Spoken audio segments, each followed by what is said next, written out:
Hello all, welcome to another lesson of the Rook versus Pawns and games. This lesson I will cover the defensive shouldering technique, an important technique for the defensive side. Let's start by a simple position. This is very similar with something we saw on the under promotion lesson. So here it's white to play, white gives a check, and now a critical moment. If you remember well, on the under promotion lesson, we saw that if black goes to g1, then we simple move our king to g3, and now the only try is to promote to a knight, but now the knight is trapped, then so either we get the knight or we will checkmate black.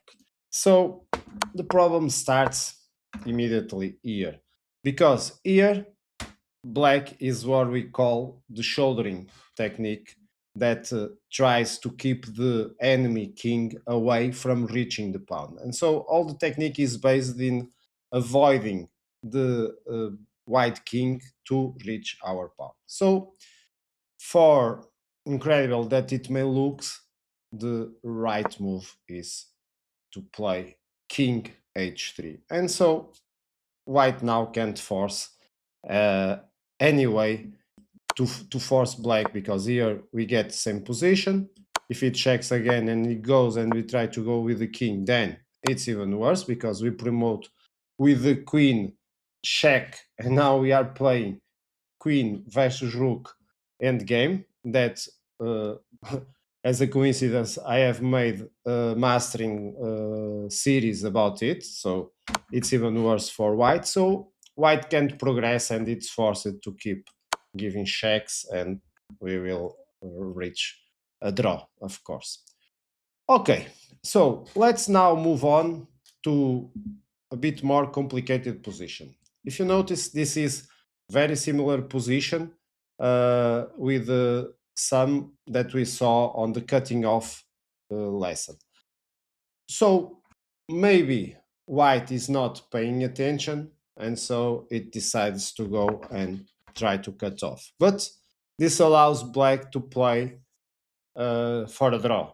Of course, why is white thinking that this is enough? Because let's count the moves. Okay, so the king goes here. I approach my king. The king goes down. Of course, I need to help advancing the pawn. I go here. So now I advance the pawn. The king comes. I can advance my king again. The king comes, and I advance the pawn a second time. My king reaches the pawn, so it's over, because if I advance, then I can bring the rook and I can control the promotion. So this basically was the mistake made by white when counting the moves. Let's see what will happen.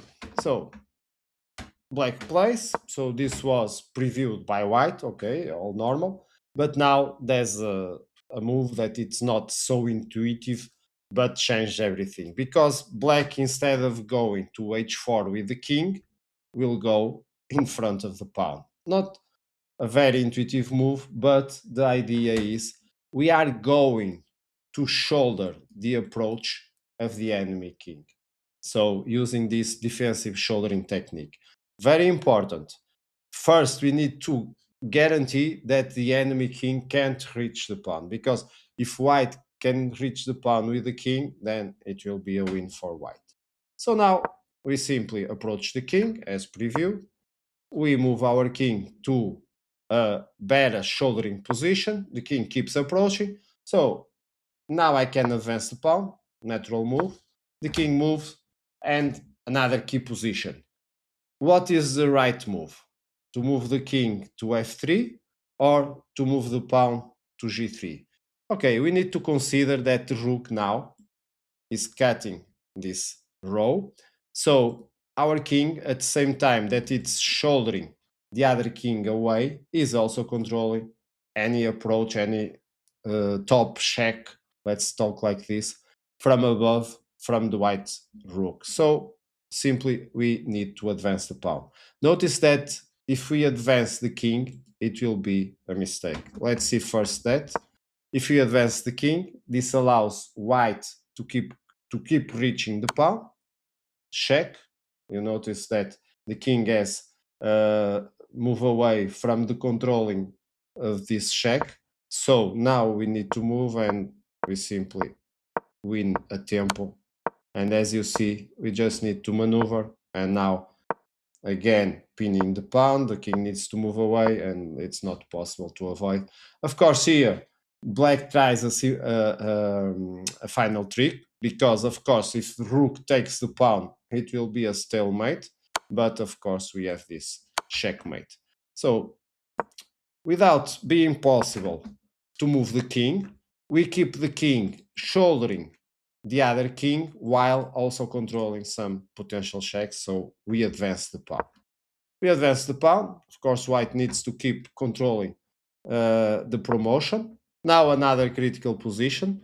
The question is, should we continue shielding the white king from approaching the pawn, or should we advance the pawn? Well, both are possible, but we need to be careful. Of course, the easiest one is to go with the pawn, because we are threatening to promote. The rook can't control from above, so it's forced to come to a1, the only possible way to protect the promotion. And now, yes, we move the king, and white can't avoid our promotion. The rook needs to sacrifice, and it will end in a draw. Let's see what we need to be careful if we advance the king. So we're still able to draw, but what to do if the rook gives a check from the top? Okay, we need to consider the two possibilities, of course, going to g2 or g4, and of course the only way to avoid the king to approach with time is to go up, because otherwise the rook will be able to control from the top while the king approaches. So now the rook needs to move. We need to control something, I don't know, maybe here. And of course, now we can simply advance. Maybe the rook goes in front, but now we shield again the king from approaching, and soon it will be, of course, now I need to move away, promote, sacrifice the rook, and it's a draw. So, coming back a bit for the starting position, what white misses when tries to play a similar cutting off technique, because this is not a pure cutting off technique. We needed to add the pawn over here. It's when counting 1, 2, it forgot this trick of coming to the right side, because let's see, if the king moves, now we have this one, the king approach, and now we can keep going on with the pawn after shielding the enemy king. Just for instructive purpose, because white can't go to the cutoff technique, we need to go immediately to win this situation to avoid being shielded or shouldered away from the pawn. So the right move is not to go with the rook, but playing immediately our approach of the king. So let's see just one example. Black tries to start shouldering the king, but of course there will be a time where the rook forces black to protect the pawn, allowing the king to come in time.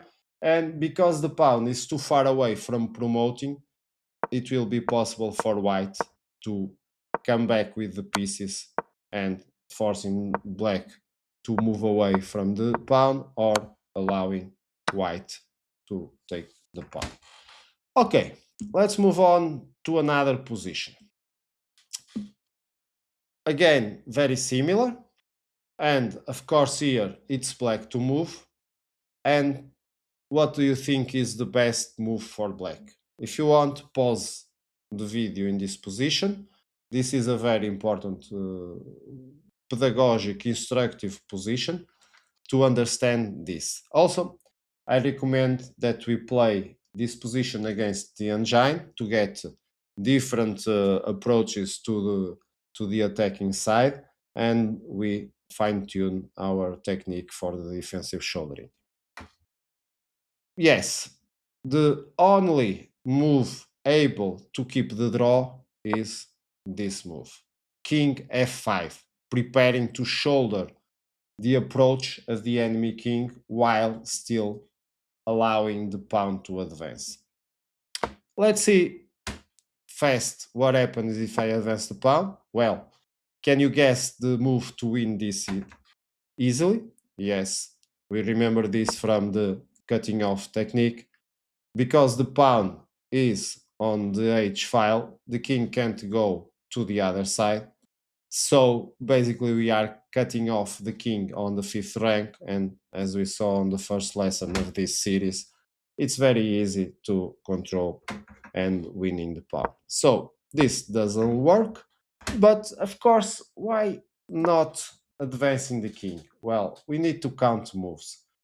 Again, the king approaches, so now we try to support the pawn, the advance. The king keeps approaching. Too late to try to shield the king, because now I move the rook to attack the pawn, forcing black to come over to protect it again. And now I approach the king again. And so as black needs two moves to advance both the king and the pawn, and white can approach the king in one move, it's just a question of if we are too far away or not from the promotion to see if the king can or not reach in time. And of course it will happen, because now we have this check. The king needs to go in front of the pawn. Going back in the pawn is the same thing. We play king f2, and then the pawn can advance, because otherwise we play rook h8 and get the pawn. And now basically we can play for checkmate with this beautiful technique, giving a check, forcing the king to go back, attacking now the pawn, only move again, rook h1 and checkmate, and 1-0 next. So when we come back to the starting position, the only move possible is one that plays both rows, both helping the pawn to advance while keeping the enemy king away with the shouldering, the defensive shouldering technique. Let's see now. The king approaches, I advance the pawn, the king approaches again, and what to do? I think here it's very easy to understand that I can keep advancing the pawn. So let's go. Although in these positions we need to keep calculating, but we don't want to lose unnecessary moves with the king if it's normally already shouldering the white king. So the king moves. Now we can approach more the king. We don't want to allow any more tempo loss. So we now move the king.